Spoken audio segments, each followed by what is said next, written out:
श्री अख्तरुल ईमान। महोदय, उत्तर संलग्न है, पूरक पूछे। महोदय पूरक ही पूछ रहा हूं।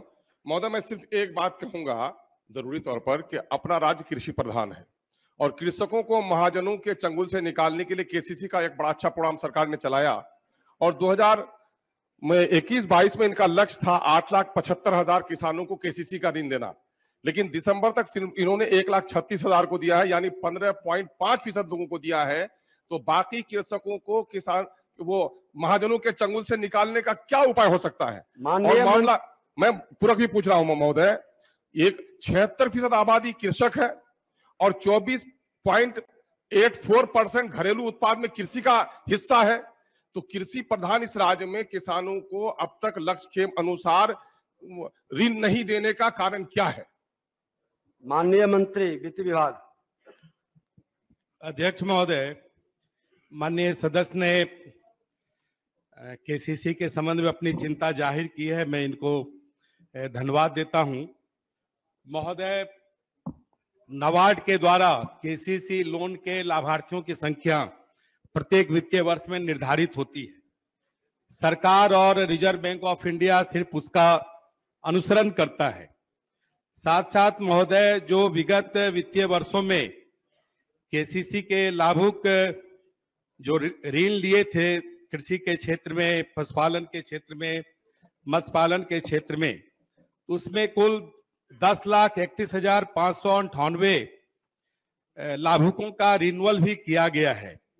लेकिन इन्होंने ठीक ही कहा है महोदय कि जो लक्ष्य है उससे काफी कम केसीसी का ऋण नए विगत चालू वित्तीय वर्ष में दिया है और इसलिए मैंने इसी माह में एसएलवीसी की बैठक का भी तिथि तय की है, जिसमें इसमें विस्तार से समीक्षा करके जो लक्ष्य है उस लक्ष्य के करीब कैसे पहुंचे, जिससे कि और इस कृषि की व्यवस्था को इस ऋण से हम बेहतर कर सकें, इसके लिए हमारा प्रयास है। हम सब चाहते भी हैं कि जो विभिन्न बैंक हैं इस केसीसी ऋण में अपनी भूमिका को सुनिश्चित करें और लगातार हम सबों का प्रयास है महोदय। सदस्य की जो चिंता है उससे हम अवगत हैं और इसको हम प्रयास करेंगे। अध्यक्ष महोदय, केसीसी लोन किसानों को नहीं मिलने के नतीजे में महाजनों के चंगुल में फंसे हुए हैं, तो किन के कारण अब तक 85% लक्ष्य सरकार पूरी नहीं कर सकी? चूंकि संवेदनशील सरकार है और किसानों के प्रति हमारे माननीय मुख्यमंत्री का लक्ष्य यह है कि देश के हर इंसान के प्लेट में एक व्यंजन कम से कम बिहारी हो, तो उस लक्ष्य को कैसे हम पूरा कर पाएंगे जब यहाँ पर 85% किसान इस तरह हमारे रहेंगे? और जिन लोगों के कारण लोन नहीं दिया गया उस पर क्या कार्रवाई करेंगे? ये जो कृषि ऋण या अन्य प्रकार के जो ऋण है ये बैंकों के अधिकार क्षेत्र में है। सरकार लगातार उसका अनुसरण करती है और प्रयास करती है कि बैंक जो उसके लाभुक हैं या जो ऋण के लिए आवेदन किए हैं उसके प्रति उसकी संवेदनशीलता बने।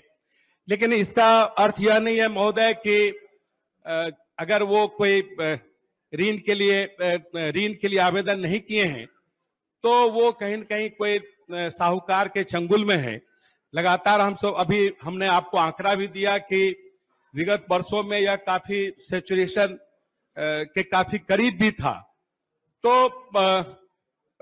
इसलिए ऐसी कोई बात नहीं है कि उसके चलते ये सारी परिस्थितियां हैं, लेकिन बैंकों पर हम सबों का दबाव है। बैंक हमारे अधिकार क्षेत्र में नहीं है, लेकिन अनुसरण करके और उनके साथ लगातार बैठक करके प्रयास करते हैं कि बिहार के लोगों को उसको अगर ऋण के लिए कोई आवेदन करता है तो उसको मुहैया करावे। एक आखिरी सवाल है सर, सवाल यह है सर कि राष्ट्रीय औसत है जमा साख राशि के मुताबिक 74% लोन देने का, लेकिन हमारे यहाँ 43% है, बहुत कम है और हमारे सीमांचल में तो और कम है।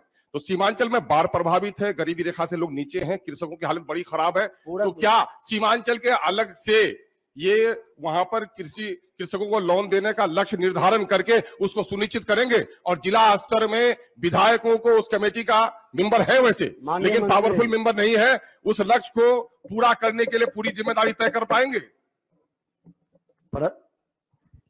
महोदय, अभी माननीय सदस्य ने सीमांचल के संबंध में जो अपनी चिंता व्यक्त की है, कि जब अनुश्रवण करेंगे तो हम सीमांचल को विशेष तौर पर देख लेंगे, लेकिन पूरे बिहार पर हम सब अनुश्रवण करते हैं। श्री पवन कुमार जायसवाल।